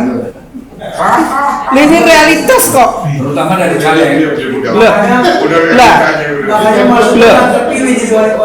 Jadi problem kita nggak bisa politik itu tidak bisa hanya dilihat semacam sekedar kita melihat hanya di permukaan. Ada akar masalahnya apa? Dan dalam demokrasi itu proses menjadi. Demokrasi tidak ada yang sempurna. Amerika aja juga kecelakaan kok. Donald Trump juga bisa kok. Itu semuanya terjadi. Jadi kita, jangan-jangan kita ini yang utopis kita itu berharap realitasnya itu berlebihan. Padahal kenyataan tidak seperti itu. Lah ini yang harus kita pahami. Atau jangan-jangan kita harus berkuasa dulu seperti Nelson Mandela. Lah itu lain, bentuknya lain. Zaman Nelson Mandela tidak serumit Indonesia. Itu antara kulit putih kulit hitam. Indonesia itu enggak loh. Kulit Sesamanya yang dikatakan Soekarno itu musuh kita itu musuh bangsanya sendiri. Ya itu lebih repot. Raja Arab dong ya. Cara raja aja mimpin. Lalu persoalannya terhadap Jokowi ini, dia katanya nggak punya beban masa lalu. Ya tetap kan dalam realitas politik dia juga harus kompromi. Kalau dia tidak kompromi dia akan jatuh juga. Karena apa? Karena dia membangun suatu koalisi. Ya seperti Gus Dur mau rekonsiliasi, mau dia mengatakan 65 diselesaikan, dihabisi. Iya akhirnya. Jadi memang politik itu nggak bisa dilihat hitam putih. Politik itu sebuah realitas. Maka dalam politik selalu dikatakan kalau kita ingin membangun peradaban politik, nggak mungkin itu diselesaikan dalam 1-2 hari. Amerika aja, kalau kita mau jujur. Mas Sugeng makasih ya. Ya. Nanti Lah, kalau kita mau jujur, Amerika sebagai negara demokrasi terbesar, Amerika juga melakukan itu. Apakah Amerika mengakui dengan jujur menghabisi orang India? Enggak juga. Australia juga sama bergin. Jadi semua bangsa itu punya sejarah kelam. Dan sejarah kelam itu yang selalu ada dalam setiap bangsa. Hanya problemnya karena Amerika sudah mapan dengan sistem demokrasinya. Karena mereka bisa membedakan mana yang wilayah privat dan wilayah publik. Mereka punya kontrol begitu aja masih sekarang pun mengalami juga persoalan. Jadi yang ingin saya katakan begini, kalau kita mau memperjuangkan satu keadilan, keadilan itu proses menjadi, dan keadilan tidak ada yang sempurna. Tetapi keadilan bisa dicapai kalau orang berani yang dikatakan Walter Benjamin, bahwa dimensi politik itu jangan dilihat dimensi hanya manusia, tapi dimensi ilahi. Kalau politik dimensi, maka orang berani melakukan otoritasnya dan orang tidak tergantung lagi dengan konstitusionalisme itu, regulasi hukum mengatasi itu baru selesai. Maka kita menunggu seorang presiden yang berani melakukan itu. Mungkin dia tidak populer, mungkin dia tidak terpilih lagi, mungkin dia akan jatuh, tetapi dia membuat sejarah. Itu yang dilakukan Presiden Amerika ketika dia dicalonkan lagi, dia tidak mau. Meskipun dia respon, meskipun dia populer, hebat, dan Presiden mengatakan kalau saya mau menerima itu, maka saya akan merusak suatu sistem demokrasi. George Washington. Kita belum punya orang itu. Itu yang dalam teori dikatakan oleh Walter Benjamin, bahwa sejarah kelam kekerasan hanya bisa dilakukan kalau pemimpinnya tidak melihat politik dalam dimensi ilahi, tetap dimensi manusia tetapi dimensi ilahi. Maka yang penting apa yang dikatakan oleh Magnis benar, pemilu itu bukan mencari pemimpin terbaik, tapi mencegah yang terburuk memimpin berkuasa. Itu sebenarnya. Kampanye nih. Loh, bukan itu yang dikatakan moral gitu loh. Loh, itu moral kan? Loh, ya kan? Loh, tapi kalau ideal nggak ada, Bung. Kita pusing. Tapi pernah menang. Romo itu kan waiting for Godot juga, menunggu orang yang baik itu. Lah ya memang begitu proses demokrasi. Demokrasi itu pilihannya tidak bisa menjadi demokrasi itu hope, memberi janji harapan. Tetapi apakah demokrasi itu tercapai? Itu hanya utopis, nggak mungkin. Maka kalau tulisannya Rawobowo waktu itu, Asia itu belum tentu cocok dengan sistem demokrasi. Waktu dia nawarkan itu.